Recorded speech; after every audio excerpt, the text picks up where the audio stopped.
This will be one of the most valuable videos in this membership, and it has nothing to do with accessibility and compliance and everything to do with how you operate as a person, as a contractor, or as a business. I used this single technique to make tens of thousands of dollars in 2025, and I'm going to make even more with this technique in 2026. Think about it this way.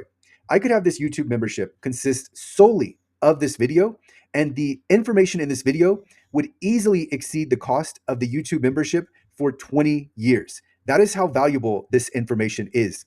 And what I don't want you to do is mistake the simplicity of this technique for a lack of worth. And that happens all too often. We have very valuable information that is right in front of us, but we don't recognize the worth because it is so simple. So, one exercise I'd like you to undertake is after you complete this video, think about where you are now and what your approach is now versus your mindset after you complete the video. And this is one of the key ways that I take clients and money away from other digital accessibility companies. This is one of the keys to my success. And let's go ahead and add in a basketball analogy while we're at it. So, loose analogy, but what's happening right now is because you are very likely not implementing this technique, what's happening is you are missing a layup. So you're missing out on 2 points. And then the opponent is taking that missed layup and they're going down on the other end and they're shooting a three and they're making that three. So it's a 5 point swing because you're not implementing this technique and it's costing you clients, customers, and very valuable opportunities that don't always come around. And it's because you don't have the right mindset and the right approach. So let's go ahead and remove that 5 point swing. We'll make the layup, and then the other team has to take the ball out of bounds, and we get to play defense so they don't get that easy 3 point look. And let's start with the PowerPoint that is on the screen with me. We have the album from Eminem's Lose Yourself. Eminem is the cover of the album, and he's in deep thought. And let's go ahead and now go to the second slide where we have the excerpt from his song. And I don't know if the song's title is This in Your Moment, This is Your Moment, but that's what I have as the title of this slide. So here's the excerpt from the lyrics. Look, if you had one shot or one opportunity to seize everything you ever wanted in one moment, would you capture it or just let it slip? Think about that last line for a moment. Would you capture it or just let it slip?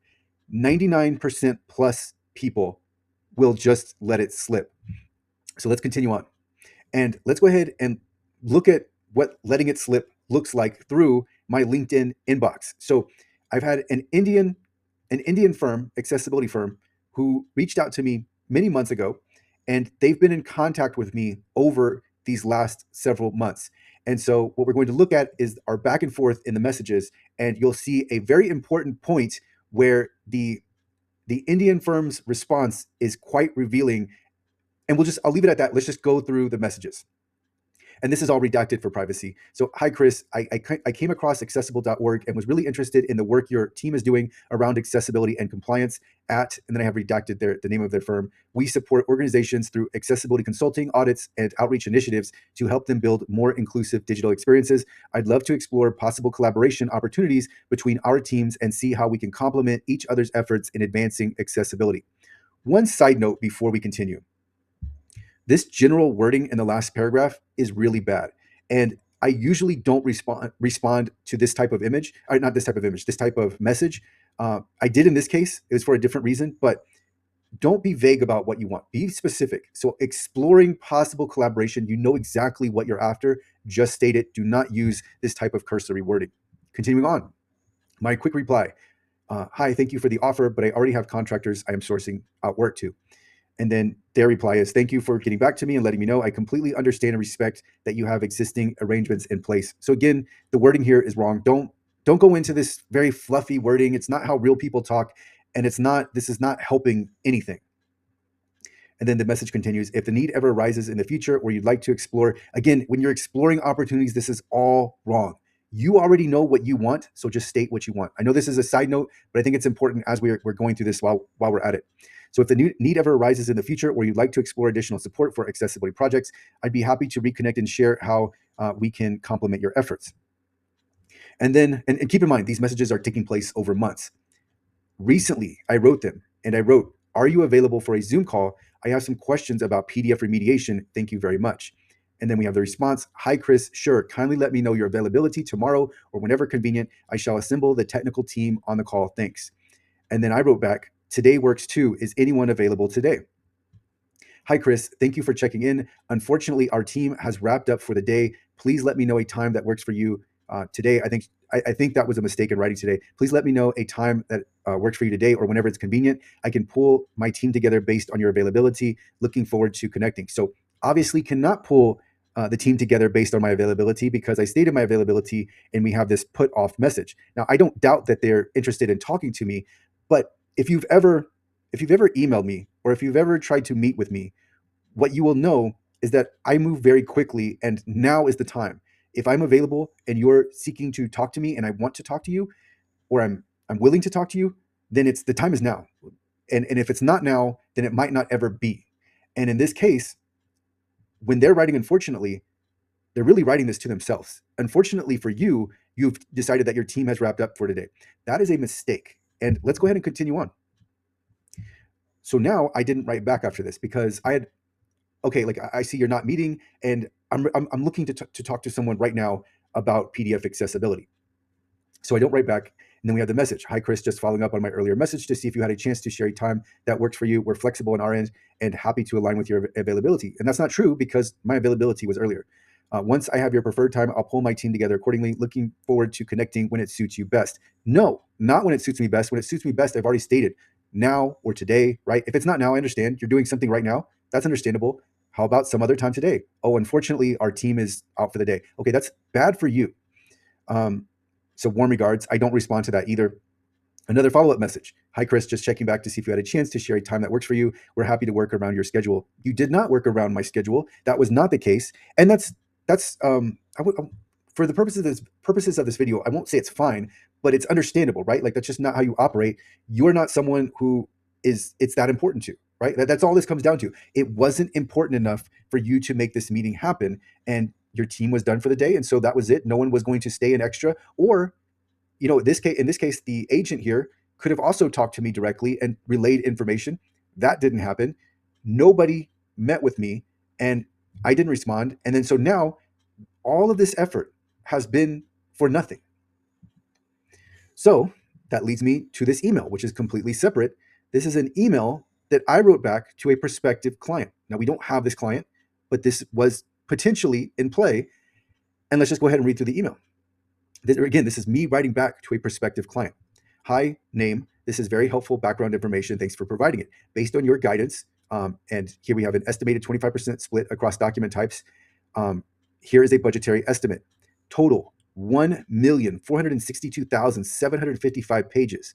Projected cost $13,713,328. And then we have a cost breakdown. The point is not all of the specifics of this email. The point is that I was looking to put a team in advanced place to support this project because this project would be beyond our current contractor capacity. That's what I was looking for. And I was looking for it right away. I needed to set this up as soon as possible because I need to make sure that we could fulfill this contract. Now, I know I'm going to make this work. If there's a $13 million contract in play, I will make it happen. I don't care what I have to do. I will find the contractors to where we can fulfill the work. That's what I was asking about. This person had no idea that this was the gravity of the type of project that I was inquiring about. This is not to say that they necessarily missed out on working on this project, but this is to say there was a real opportunity either with this project or another one. This is not the only project we get. We get a lot of PDF inquiries, but they've really failed, right? Like that's a failure. And no, I didn't start by stating like, hey, we have there's a potential for a $13+ million project. I didn't start with that. I'm never going to start with that. It's always going to be me asking and just seeing how the other person responds. And in this case, you have an Indian firm. Now I'm saying Indian because it's almost like I would say 80+% of the companies that reach out to me on LinkedIn are Indian. And so they are looking for this type of opportunity where they have a lot of work and they can fulfill this work. So you have this company that reaches out. They very much want the work, right? This is a company that has been in contact with me for literally several months, just letting me know they're available. The moment I reach out to them, their team, our technical team, is out for the weekend. What a missed opportunity. Let's go back to the exact wording because it's too good. The missed the wording is let's see here. Thank you for checking in. Unfortunately, our team has wrapped up for the day. So you have this company that you would like to work with. You've been keeping contact with them this whole time. The moment for your opportunity arises and your team has already wrapped up for the day. That is not seizing the moment. That is the opposite of seizing the moment. And everybody, right? It's like everyone, you can do whatever you want to do, but how bad do you want it? Here, not bad at all, except for when it passed you by, right? Like after it was over, more messages. We're ready to meet whenever it's convenient to you. I told you when was convenient for me, and you were out for lunch or out for the day. That is a complete failure. And they didn't even know the opportunity that was on the other side. It's not to say that it would have come through, but it's just to show you the gravity of the opportunity that was available. And if I took this approach, I would miss out on many opportunities that I cashed in on because I'm ready for it. So let's continue on with this lesson. So timing is everything. And the right time is whenever they, whoever they is, email or message you. I strive to respond within 15 minutes of receiving an email. And this is how I take money away from other accessibility companies. Because when people email me, they get a response right away. In fact, I've had at least one person ask if it was AI that responded to them. No, it wasn't AI. It's because I'm aware of when I get an email. And if I get an email, I'm going to try to respond within 15 minutes. Sometimes it's two, right? When you have someone who is reaching out to you initially, there is nothing better than that instant connection. So you have 15 minutes. You can respond within 30 minutes, still good, right? Even if it's 30 minutes, that's okay. Within an hour, that's still in range, but ideally not an hour. The point here is the longer you wait, the lower your conversion rate will be. When I respond fast, my conversion rate is extremely high. When I wait for 3 hours, 5 hours a day, it's extremely low. Now, me responding within a day that usually does not happen. But if there could be an off day or something happens to where maybe I respond later. If that's the case, then the conversion rate just plummets. And it's really not even applicable to me because I don't do that. But I mean, there's been a few times where I have, but I'm thinking more just in general. This is not about accessibility and compliance. This is anything. The longer you wait, the lower your conversion rate. And so here's an example. And this I have so many emails like this, but here's a response from a client. Hi, Kris. It's great to hear from you. Thank you for your quick reply! Exclamation point. Here are some details to hopefully help clarify the scope. Right away, we're getting started. Quick reply. This is everything. So what are clients, what are customers, what are people that message you, recruiters, if you're looking for a job, what are they doing when you don't respond? They're going down to the next person, to the next company. They're talking to someone else. They're forgetting about their project. They're starting another project. They're dealing with another problem. They've moved on. So the longer you wait, the more someone else has moved on, and the less likely you are to get that conversion. When you get an email, that means money. Email means money. If you want money, which is the whole point of this membership, then you should respond fast. It's not just email, it's messages. It could be a LinkedIn message. It could be an Upwork message. You get a notification. I would have those apps on my phone and I would have the notifications on. So if you like money, then you're going to respond fast. If you don't, then you will respond slow. And it's not just fast, it's impressive. It's memorable. It leaves a lasting impression. And what is very important is a concept called the primacy effect. And this is basically what this gets at is that the first impression that you have with something or someone is the one that sticks the most. And it's really hard to undo that first impression because that's what the immediate takeaway is. And it's just something that we latch onto. It's like when we have a good first impression, that bodes really well. If it's a bad one, that also sticks. So if you are very fast, that is a great first impression and it's impressive. People like it. It's a great sign of things to come. You're off to the right start. So it's not just the fast reply. There's also this psychology involved as well. So there's really no excuse for this. Like I said, like anybody could do this. It's just a matter of want. So you have a phone, you have email, you get notifications on your phone. That's money in your mailbox. How bad do you want it? It takes 2 to 15 minutes to respond to a client. Now, 15 minutes is me being realistic here because sometimes clients have a very involved question that they're asking, but you can respond quickly. Even if it's something that you can't get to right away, what you can say is, I received your email. We can definitely help with this. I'm working on the scope for you. I will be back to you this afternoon. Done. You're the first one to respond. You've got the insider advantage. And now you can start working on the response after the fact. But the key is that first email. And by the way, I don't always respond right away. The key is when they first email you, they first message you, that's when it's so important to establish the rapport right away, because it gives you the insider track. It also can potentially prevent them from contacting others because they know they've already got someone else they're in contact with. So there are so many advantages here. And even if you can't substantively respond to their inquiry, start by giving that initial response so that you've got the connection right away, and then continue on from there. So what's happening here, here's the psychology and here's the reality, is someone is they want something. So I have here, I want something. When do you want something? Think about yourself. When do you want something? You want it right now. You don't want it later. So you're going to keep going until you get it. So think about, let's say you're going to get food and you go to a restaurant and you see the wait is 45 minutes to even get seated. You're going to leave. Very likely, unless you just really, really want this one restaurant. But most people are going to keep going until they get what they want. And yeah, so if you don't respond, or if they don't get the response that they want, they're just going to keep looking. And if they don't really care that much, then they'll give up or forget. So if someone's indifferent about accessibility, what can happen is if they don't really, if they don't get the fast response, or if you don't connect with them right away, they'll move on to another project and they'll tell you, well, we'll come back to it, or we're just looking. But if you get to them right away, then you might be able to get that conversion before they lose interest. So that's really, really important, and that does happen. It's not always a matter of they choose someone else. Sometimes it's a matter of they choose another project.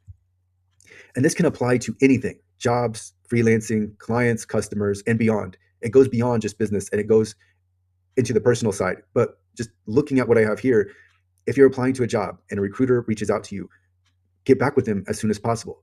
If you are freelancing and someone messages you, they're ready. They are looking at different freelancers, and you very likely are not the only one that they messaged. You might be their favorite, but there are other considerations, and they're moving on because what do? They're looking to complete their project. So you have to respond. The faster you respond, the better chances you will get. And so this is money directly, right? So, and especially when you don't have as many leads, as many notifications, as many emails, especially you need to be on top of this because you're not getting as many opportunities. I'm getting reps in all day, right? So I'm getting these messages that are coming from the website and the emails, and I'm still responding to them as soon as possible because because obviously, because money, right? Like, because this is what I do, this is the business I'm engaged in, and I'm looking to win, and I want the clients to come to me and not to the competition, or not to these other participants in the marketplace. So it is so important that I am the first one to respond, because now they're talking with me first. And again, the way I have everything set up is it'd be illogical not to choose accessible.org. So it's very easy for me to convert different clients. This is so valuable. This can set you apart immediately and help you when it comes to clients and opportunities. And especially sometimes these opportunities, there are big, big opportunities that you do not want to miss out on, and they are infrequent. They don't come all the time, right? I get requests for audits all the time, but I don't get requests for being interviewed all the time, right? That only comes about every so often. My last interview was with who was that with? Some was it, is it a newspaper? I don't know. I can't even remember the name of it. But I don't get interview questions or inquiries about interviews all the time. And it's not to say that everyone works out even when you do reply fast, but it is to say that your percentages increase and your conversions increase, and that means your money will increase. So think about this the next time you're responding, and think about how serious you are about what you want to do. And again, go back to that target figure of money you'd like to make per year. If it's higher, then you're going to need to start to embody more of the characteristics that higher earners have. And this gets into motivation and willingness to step up on a moment's notice, and willingness to put in more time. And by the way, this is not that difficult for me. When I'm responding to emails, it's not that difficult to do. Even on weekends, I don't usually get emails on the weekends, but if I do, I respond on weekends as well. If it's in the evening and I see it, I'll respond on in the evening as well. And it doesn't detract from what I'm doing that much. It's not that difficult. So maybe in the evening, my response time goes down from 15 minutes to 2 hours. Okay.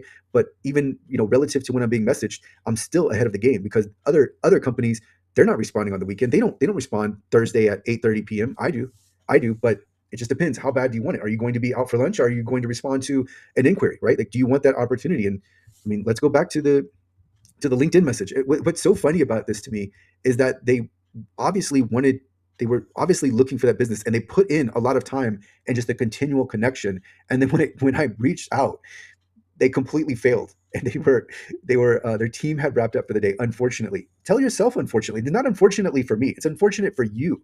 And then following up by let me know a time that works for you today or whatever is convenient. No, I told you, you got the answer. So people, when clients contact you, look at the language that they use. They'll get they are very obvious, right? Like some clients will leave their phone numbers with me, and I can tell it's just reading from their message. I know if it's urgent. I know if it's something that they want right away. Less so when it's not as urgent, when it's just something where it's more casual. Sometimes I can pick it up and sometimes I can't. Sometimes it's just too, nobody would know exactly. But a lot of clients too, when they're looking to move fast, it's very clear. And with me, I'm looking to move fast. And here's the message I wrote: are you available for a Zoom call? I have some questions about PDF remediation. So I'm already saying, like, are you available for a Zoom call? I didn't completely give myself away here, but very clearly, and especially given that I have never messaged them about services before, it is very clear that I'm looking to move on this. But if it wasn't clear there, it's clear after this next message. Today works too. Is anybody available, or anyone available today? That is very obvious, right? Like if you have someone asking, is anybody available today? If you are interested in this person being your client, then you better find someone to have available today, even if they're out for lunch, even if they're out for the day. I mean, if this agent, right? And I don't even know if the agent responded to me this day. I don't think they did, but yeah, I think they were out for the day too.